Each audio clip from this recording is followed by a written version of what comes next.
Julie Neckley, and this is a video on adventure, I think. Because I was just watching these videos of women who had basically been housewives and then they're left by their husbands. And so now they're terrified and struggling to survive because they have nothing. Nobody wants to hire them since they have no job experience, etc. Basically people exactly like me. Because I was dependent on my husband, and then we get a divorce. He hides his money in crypto. He says he's special needs and he can't make money, or he doesn't even know what time is. And so basically the judge is saying I owe him $12,000, even though he was the breadwinner. I've never made money. Yeah. So anyway, so I can definitely understand where they're coming from, because I do feel terrified, and I drink a bottle of cough syrup every night to go to bed. On the other hand, I don't really agree with them that this is some kind of horrible fate that they should feel bad about, because I feel like, in a way, it's the best thing that ever happened to me. Why? Because I'm having an adventure. And I feel like adventure is something that's so important to humans, but somehow we've sort of hypnotized ourselves to overlook its importance, and instead to constantly obsess over security and financial security, right? Even though ultimately it may be an illusion. Because what is an adventure? An adventure is when you are plucked out of your safe and happy life and dropped into a foreign context where you're under threat, you don't know anyone, you don't know what's going on, you don't know how you're going to survive, your normal habits and thought patterns no longer work. So you basically have to rebuild the wheel. You have to find new allies. You don't know who you can trust, but you have to risk trusting people anyway. You're in a situation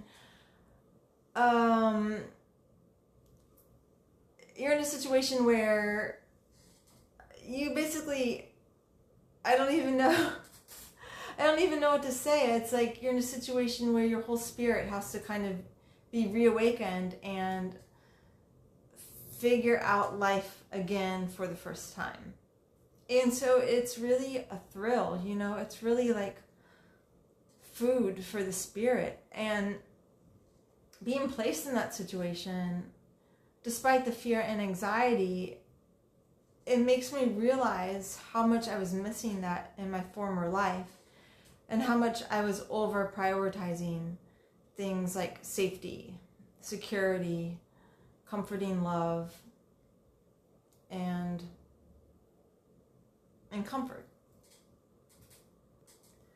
And I really think that quote, that life is either a daring adventure or it is nothing, is absolutely true. It's like, if God wanted us to prioritize safety and security at all costs, he would have made us like the stones. He would have made us immortal like them, because they're supposed to seek stability and try to become more stable over time. But humans aren't meant to constantly calcify themselves more and more throughout time, because that's why death is created, because God's letting us know, hey, at some point this game resets, so no matter what you do, win or lose, the game resets at some point.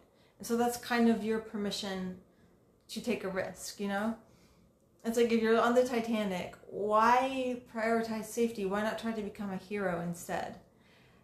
And saying this, I feel weird, because on the one hand, I really fucking want more security in my life. I want more comfort. I want love. I want big platters of food, and I want soft, thick mattresses and all those things. I really, really do. But at the same time, it's undeniable that at the end of the day, discomfort is as stimulating as comfort is comforting, and being rejected gives you a brisk thrill that's ultimately equal to the beauty of being loved. It's like every experience we try to avoid has something that's just as essential for our spirit as the experiences we seek out. And that's why I think I think the greater meaning of this is that ultimately life shouldn't be about seeking positive or negative experiences, because at the end of the day, those are both important. You know, like a giant platter of food is like so great, but so is the stimulation of finding a crust of bread when you're hungry. It's like we need both of those polarities. So at the end of the day, life shouldn't be about seeking out either one of those. It should be about something different, which is, I think that life should be about something that we care about so much that we're willing to die for it. And that could be whatever, people or a cause or learning what's at the center of a volcano. It's just like something in our spirit that we were made to care about. And when we have something that we care about more than we care about safety, then kind of our life will naturally find the right balance between adventure and security. But I feel like we've been sold ideas of financial security as really a false god, as something that we're supposed to make the absolute top priority in our life. And I feel like I'm going to get struck by lightning for saying this, but that just seems really dumb and blah. Because, like, I don't know. It's like I feel like you really can't overvalue the beauty of adventure, you know, and to sacrifice that in the hopes that you will live 5 years longer. I don't know. It seems like, I guess, kind of an iffy deal to me. So I'm not saying that we shouldn't prioritize financial security, because, like I'm saying, I want that too. But I just feel like it's kind of become a false god and causes us to throw aside many things that are really essential to living a fulfilling, exciting life. And that it's mostly like, I feel like that idea of financial security being the primary focus of life mostly is designed to benefit corporations by having us work for them because we feel that that's the safest option, you know?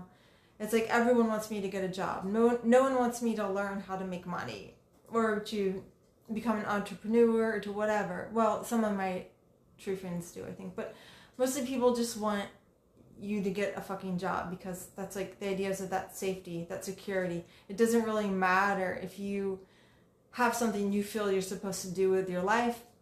It doesn't matter if you feel you have something you can bring to the world. It doesn't matter if you feel your life has a purpose. Those things are all supposed to be sacrificed in order to make yourself as financially safe as humanly possible. And I really feel like that is not the correct approach to life.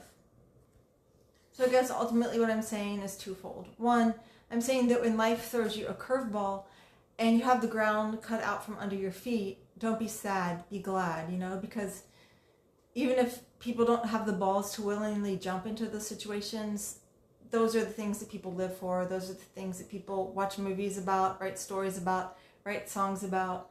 That's what the human spirit thrives on. So if that happens to you, consider yourself lucky, you know, and count your blessings. I mean, count your lucky stars, because that's wonderful. And then the second thing is that I think that people need to realize that, you know, security is somewhat of an illusion, considering death. And therefore, it shouldn't make a god of security or financial security, but instead should find something in life to guide their life by that they care about more, something that they care about so much that it will encourage them to take risk, right? And to make themselves uncomfortable and vulnerable and getting ganged up on by mobs and getting shipwrecked and washed up onto strange shores. They should find something that they care about so much that they're willing to basically have an adventure pursuing it, because adventure isn't just, it's not something you can buy, you know, it's essential to the human spirit. The best thing that ever happened to you. Thanks. I'm Julian Epler.